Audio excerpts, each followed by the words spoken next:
Hi, this is Mrs. Hanson, your online instructor for Psych 1. I wanted to welcome you and also mention a few topics that are very important in Chapter 1 that are difficult for students. So I want to give you this little mini lecture on a few things. I want to emphasize these topics for you. The 7 perspectives in psychology, the 7 modern perspectives in psychology, and also the difference between correlations and experimentation in psychological research. So let's start with the 7 perspectives in psychology. I want to do that by giving you a little case study. I'm just going to briefly tell you about this woman who is an actual person, a former student who gave me permission to use her story. I'm changing her name. We're going to call her Nellie, and this is the Nellie case study. Nellie weighed almost 600 pounds in high school. She didn't get that way overnight. She grew up in a family that had an Okie tradition, Okie culture. How many of you are familiar with Okie culture? I sure am. Ditch bank Okie, you've heard that term. What is the Okie traditional diet? Lots of lard, lots of fried foods, lots of sweet cakes and treats like that, and gravy and biscuits, chicken fried steak and biscuits and gravy. That's an awesome meal, breakfast, lunch, or dinner. So in Okie culture, people eat high-fat foods. They eat high-starch, high-fat, high-carbohydrate, and high-sugar foods in their diet. So the fact that Nellie weighs 600 pounds almost, 586 pounds actually, could have been, at least in part, due to the fact that her family was an Okie family and this is the diet they ate. Now, the sociocultural perspective in psychology says that we are greatly influenced by the culture and the social norms of our group, whatever our affiliation is. So I can relate to Okie culture because my family was kind of poor white trash when I was growing up. We actually lived in a house that didn't have plumbing for the first 6 years of my life. We had an outhouse, and we didn't have an indoor bathroom. We took baths in a calf feeding, aluminum big pail. So I'm ancient. I grew up in Madera, which is north of Fresno, and on a farm. So anyway, poor Nellie. She grew up eating Okie food, and that in part made her fat. So would you say sociocultural is an important perspective in psychology? Sure. Do you know how few people there are obese in Japan? And why is that? They eat the opposite of an Okie diet. They eat fish and vegetables every day. High on vegetables.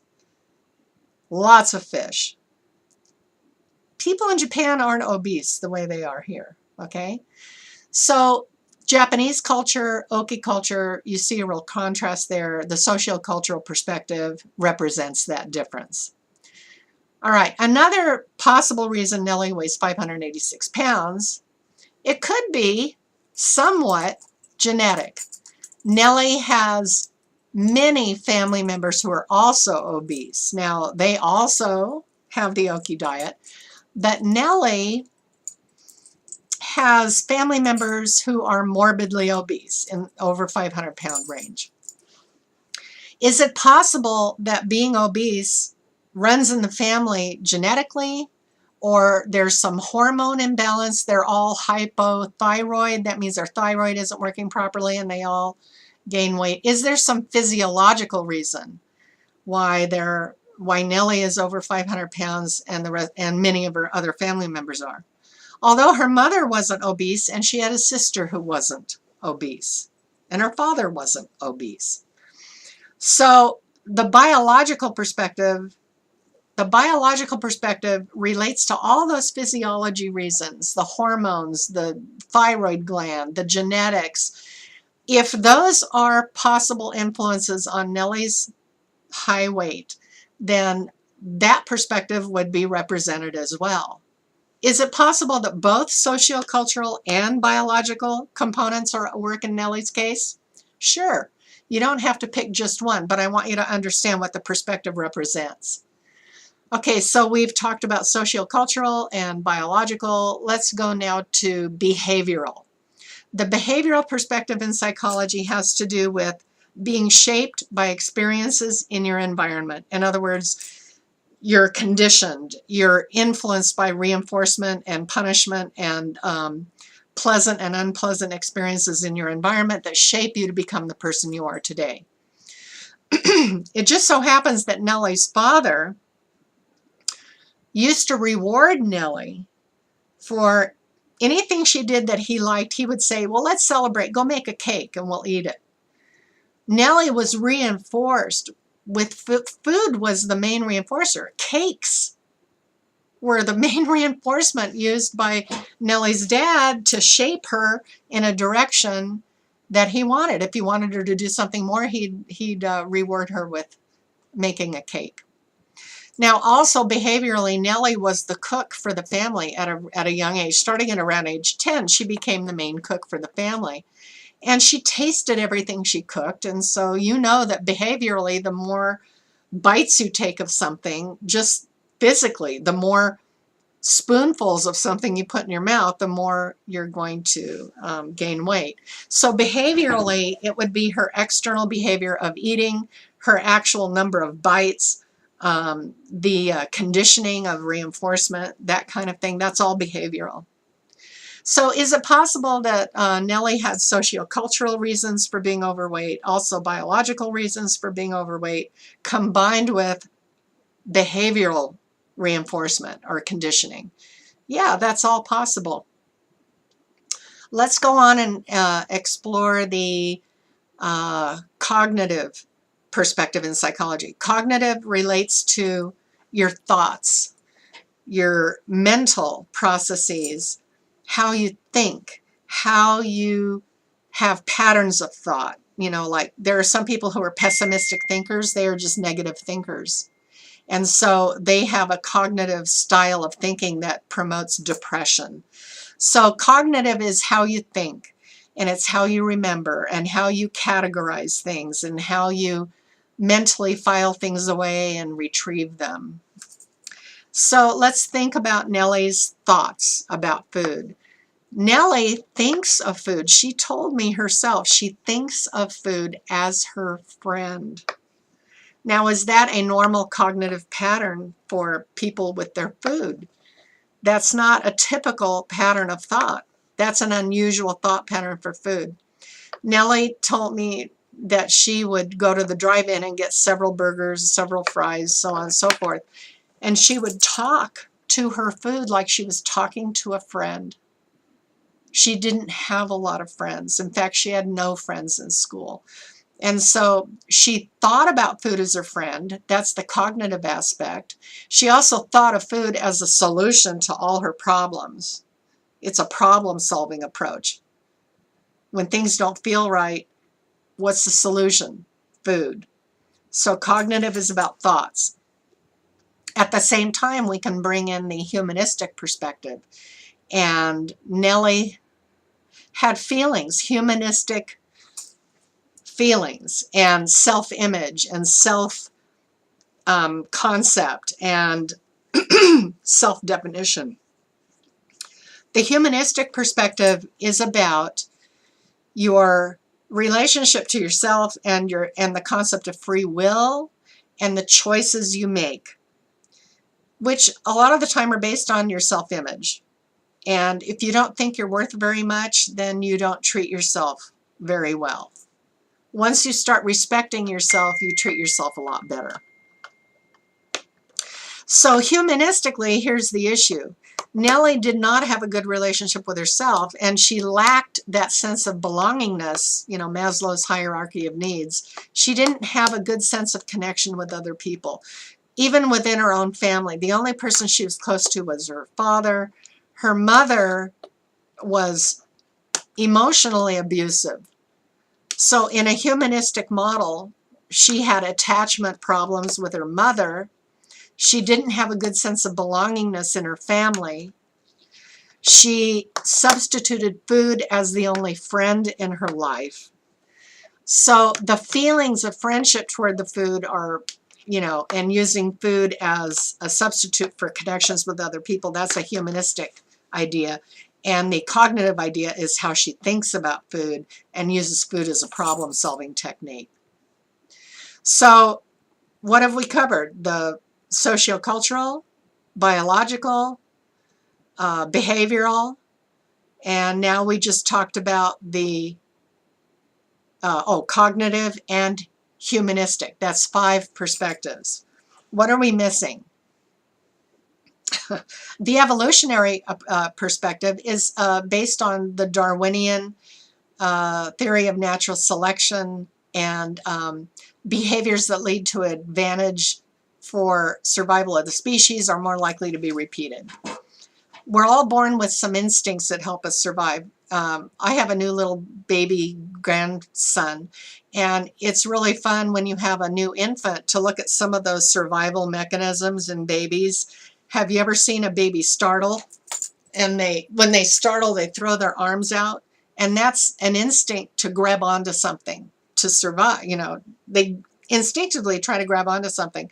And if you put a newborn baby, if you put a pencil in their hand, they will grip it so strongly you can lift them up that way. I don't recommend it because you might drop them. But they have an incredible instinct to grip something to hold on when they're frightened or jerked around. So these survival instincts are evolutionary, and they provide an advantage in helping us survive and pass on our genes to the next generation. So we have to ask ourselves, in Nellie's case, what was the evolutionary advantage of binge eating, of overeating? What's the advantage of weighing that much? Well, I thought about this a lot, and what I will tell you is that the only survivors of the Donner Party were women. Women are biologically, evolutionarily, naturally have more fat on their bodies than men. And we can live off that fat when there's not enough food.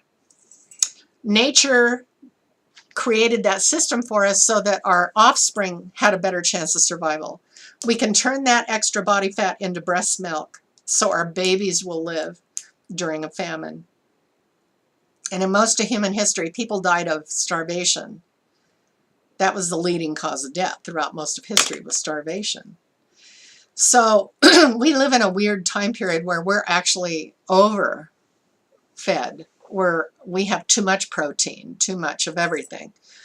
But that wasn't the case for most of human history. So there is an advantage in binge eating when you have the food. Like the guys bring home a buffalo and we all binge eat on buffalo. We eat as much as we can and we all gain 10 pounds. Well, that's an advantage, but they didn't bring a buffalo home every day and we weren't binge eating on buffalo every single day.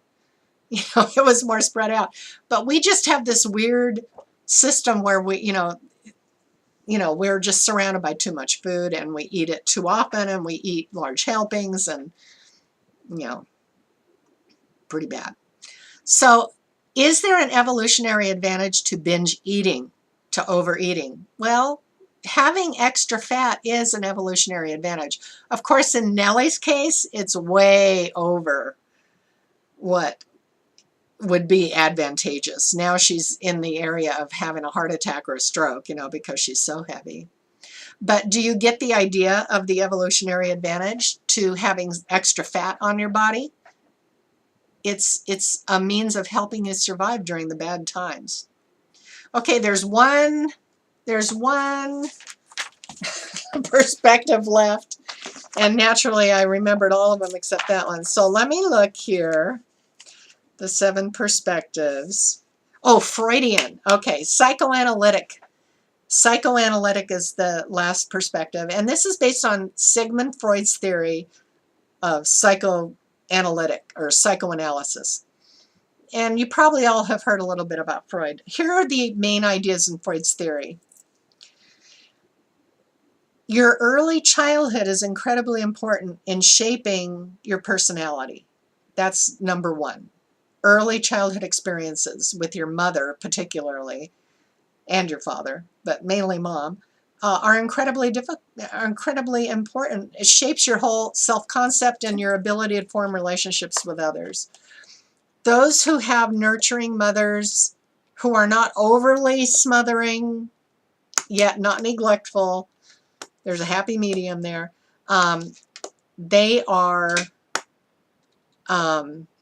set up to have a balanced personality. Have you ever heard of fixation, that you can be fixated, orally or anally fixated? An oral fixation means you always want to put something in your mouth because the oral stage of self-gratification and pleasure is eating and putting things in your mouth. Babies put everything in their mouth. So Nellie, psychoanalytic theory would say Nellie's orally fixated and tries to meet all her needs by putting food in her mouth. The second important thing about Freud's psychoanalytic theory is that the unconscious mind is the receptacle for a lot of unconscious, unknown, repressed feelings, thoughts, and ideas. These repressed thoughts, feelings, and ideas come out during our dreams. Sometimes we have feelings we don't like to acknowledge in our conscious mind because it's uncomfortable. And so we repress those feelings and thoughts, and yet they come out in our dreams. Freud said that every young boy around the age of 3 or 4 goes through what he called the Oedipus complex, where the feelings and thoughts are of wanting to possess mom all to himself. He doesn't want to share mommy with anyone, including daddy. Daddy is the main competition for mommy's affection and love and hugs and kisses. And the Oedipus complex refers to an ancient drama where Oedipus unknowingly ends up marrying his own mother. And Freud kind of hypothesized that actually every young boy wants his mommy all to himself, doesn't want to share mommy, with daddy. And so secretly may wish daddy disappears or dies, not that they know the permanence of that, but that they just, daddy, you go away, I'm going to marry mommy. How many of you have ever heard a little boy talk like that? My own daughters talked like that about marrying my husband. They would say, mommy, go away, I'm going to marry daddy. When we were kissing, they'd get between us and like push us apart and say, daddy, hold me. It was just that time in life where they needed that feeling of being totally loved, and just all the hugs and kisses are for them, and then they get over it. What are the 2 most important parts of the Freudian psychoanalytic theory? It has to do with the unconscious mind, which influences our conscious, our awake behavior, but we're not aware of it. The unconscious mind. Feelings of jealousy and hatred. Have you heard of a love-hate relationship? We all have love-hate relationships, probably with our parents most of all. We love them, but they drive us crazy. We love them, but we don't want to live with them. So we have these feelings that are ugly, the negative feelings, and we don't like to really feel those feelings. We're much happier repressing those. And then you might have a dream that your parents died or something. Well, that's not, you don't actually want them dead. You're just expressing, the love-hate relationship there. So unconscious mind and early childhood experiences, the Freudian psychoanalytic theory. How does this relate to Nellie? Well, Nellie was sexually molested by her grandfather and some uncles when she was young. She doesn't remember much at all. She has fleeting kind of images that come to her. You know, she's not even sure what really happened. She's repressed the memory of those sexual assaults. Could the repression of those memories make her so uncomfortable that she eats as a way to comfort herself when she feels unsafe? Yeah, how to cope with those awful feelings, those awful memories that she can't let herself fully experience. Yeah, it's a coping mechanism for repressed pain, for trauma, for repressed, trauma and conflict. So, do you see that in Nellie's case, all 7 perspectives can apply? The genetics, the physiology, the behavioral conditioning, the sociocultural influence, the cognitive pattern of thoughts she has about food, the feelings she has about food, substituting for human relationships, the evolutionary push to binge eat when you feel threatened as a survival mechanism. And lastly, the psychoanalytic perspective of her overeating as a way to cope with the repressed pain and conflict and turmoil and trauma of having been sexually molested as a child. I hope the case of Nellie helps you understand the 7 modern perspectives. I'm going to make a separate video about the difference between correlations and experiments for you. Okay, watch the next video if you have time. Bye.